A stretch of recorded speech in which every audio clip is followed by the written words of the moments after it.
This is Series 2, Migration, Displacement, and Survival. The core question we ask ourselves in Series 2 is what forces push what forces people? The core question we ask ourselves in Series 2 is what forces push people to flee and what does survival look like after displacement? The abstract in Series 2 is this series investigates the human stories behind migration, focusing on Latin American communities navigating violence, poverty, and climate collapse. It connects displacement to U.S. foreign policy, economic exploitation, and environmental degradation, showing how survival becomes both resistance and adaptation. The essays highlight trauma, resilience, and the moral responsibility of nations that shape migration patterns, reframing refugee not as a choice, but as necessity.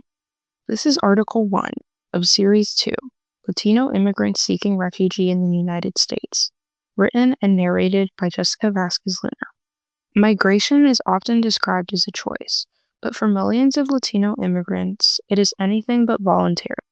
Movement becomes the final option when every other path to safety collapses. People do not leave their homes, families, and histories because they are eager to begin again. They leave because the conditions around them, violence, economic instability, political upheaval, and climate disruption, have made staying untenable. They leave because the conditions around them, violence, economic instability, political upheaval, and climate disruption, have made staying untenable. To understand migration, we must first understand the forces that push people out. The roots of displacement, violence, instability, and structural inequity. The roots of displacement, violence, instability, and structural inequality. Central America has endured decades of overlapping crises that continue to shape migration today. Scholars Nora Hamilton and Norma Stoltz Chinchilla describe these patterns as the product of long-term structural forces, civil wars, foreign intervention, and unequal economic relationships that destabilize entire societies and set the stage for mass displacement. These pressures did not disappear with the end of armed conflict. They evolved into new forms of insecurity. Recent research reinforces this. Sarah Blogdo-Burmo and David LeBlanc show that income shocks, climate stress, and violence interact in ways that leave families with few viable options. When crops fail, when wages collapse, when extortation or threats become routine, migration becomes a form of self-protection. These are not abstract dynamics. They are daily realities for communities across El Salvador, Honduras, and Guatemala. Climate change is a driver of forced movement. Climate change has intensified these pressures. The World Bank's Groundswell report warns that by 2050, climate-related disruptions could displace more than 17 million people within Latin America alone. Droughts, hurricanes, and unpredictable weather patterns have devastated agricultural regions that once sustained entire generations. When the land can no longer provide, families are forced to move, not out of ambition, but out of pure necessity. Crossing borders does not end the trauma. Reaching the United States does not resolve the crisis. It often reshapes it. The asylum system is overwhelmed, under-resourced, and marked by long delays. A 2026 study in the Journal of Immigration and Minority Health found that asylum seekers frequently experience severe psychological distress after arrival due to unstable housing, prolonged legal uncertainty, and limited access to healthcare and social support. Trauma does not end at the border, it continues in detention centers, courtrooms, and in the limbo of waiting years for a decision. Resilience without romanticizing. Despite these barriers, Latino immigrants rebuild. They work, support families across borders, and raise children who learn to navigate two cultures at once.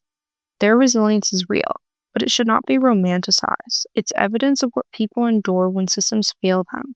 It is a reminder that survival is not the same as stability. Reframing the narrative. The dominant U.S. narrative often reduces immigrants to legal categories, ignoring the global forces that shape their movement. Migration is not a crisis of individuals. It's a reflection of structural violence, climate disruption, and political decisions made across decades and borders. When we talk about immigration, we must talk about the conditions that force people to flee and the policies that helped create those conditions.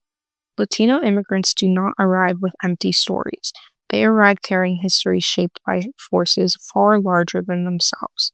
Understanding migration begins with recognizing that seeking refuge is not a choice, it's an act of survival. The works cited in this piece are World Bank, Groundswell, Climate Migration in Latin America, World Bank Group 2021, Oren T. Pham S. Kyung C. Post-Migration, Social Detriments of Health and Asylum Seekers, a retrospective qualitative study, J. Immigrant Minority Health 28, Hamilton, Nora, and Norma Stoltz Chinchilla, Central American Migration, a Framework for Analysis, Latin American Research Review, 26.1, 1991, and Climate Change, Income Shocks, and Violence, Understanding Migration from Central America, Sarah Blodgett-Bermeo and David LeBlanc, presented at Global Research and International Political Economy Seminar, and Climate Change, Income Shocks, and Violence, Understanding Migration from Central America, Sarah Blodgett-Bermeo and David LeBlanc, presented at Global Research and International Political Economy Seminar, April 28, 2021. Now we will be going into the reflection for Series 2, Migration, Displacement, and Survival, Article 1, Forced to Move, Stories Behind Migration. Hi, everyone. So this is the first episode in Series 2 of Migration, Displacement, and Survival. This is a series that asks us to look beyond headlines and policies, this is a series that asks us to look beyond headlines and policies and into the human stories that shape movement across borders. This piece, Forced to Move, is personal to me. It's personal to our communities. It's personal to anyone who's watched a family member, a neighbor, or an entire generation make the impossible choice to leave home in order to live. So today's reflection isn't an explanation, it's an invitation to sit with the forces that push people out and the resilience it takes to rebuild after displacement. So let's begin. So I've been thinking about movement, not the kind that you choose, but the kind that chooses you. It's the kind that begins kind of with a whisper, the go before the ground beneath you decide it's no longer the go before the ground beneath you, the kind that begins with a whisper. Go before the ground beneath you decides it no longer wants to hold your weight. Migration is painted as a decision, a plan, a dream, but for millions of immigrants, movement is what happens when every other door has already slammed shut. You don't pack your life into a backpack because you're eager to start over. You do it because staying has become a slow kind of dying. I think about the forces that push people out, violence that echoes through generations, economies built to collapse on the same backs that keep them standing, governments that promise stability and deliver fear. Hamilton and Chinchilla wrote about this decades ago, how war, intervention, and inequality didn't just scar nations, but they rearranged them. They planted seeds of displacement that are still bearing fruit today. And now climate change is rewriting the story in real time. Droughts swallowing crops, hurricanes tearing apart what little people have, and the land itself saying, I can't hold you anymore.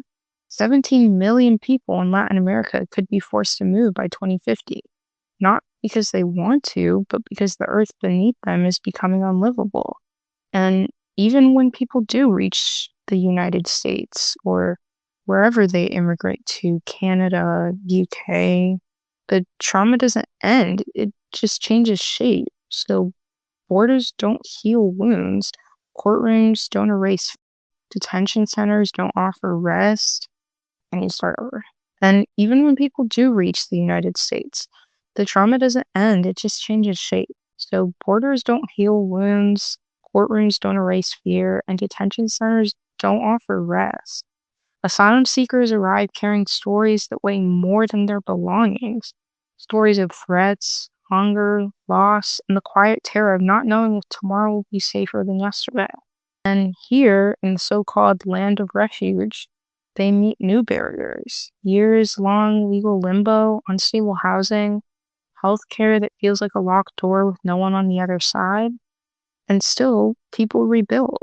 They work jobs that keep this country running. They send money home to families who are still trying to survive the storms. They raise children who learn to translate not just language, but entire worlds. We call this resilience, but resilience is not a compliment. It's evidence. Evidence of what people endure when systems fail them.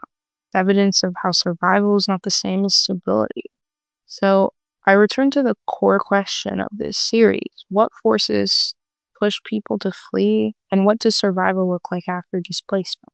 Well, I think it looks like a mother choosing the unknown over the violence she knows too well.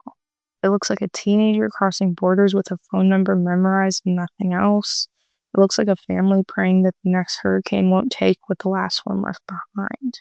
And survival, real survival, looks like refusing to disappear. It looks like rebuilding in a country that debates your humanity while relying on your labor. It looks like carrying your history even when the world tries to reduce you to a case number or a category or crisis. Migration is not a crime. It's a consequence, it's a response, and often it's a last resort. Latino immigrants do not arrive empty. They arrive carrying stories shaped by forces far, far larger than themselves. Forces created across borders, decades, decisions, made in rooms that they were never invited into. So, to understand migration, we must stop asking, why did they come? And start asking what made staying impossible for them. Because seeking refuge is not a choice, it's an act of survival. And survival, in all its pain, power, and persistence, is a story we must learn to honor. Thank you for listening and thinking with me. I appreciate you being here for Article 1 of Series 2, Migration, Displacement, and Survival. I'm Jessica Vasquez Luna, and I'll see you in the next one.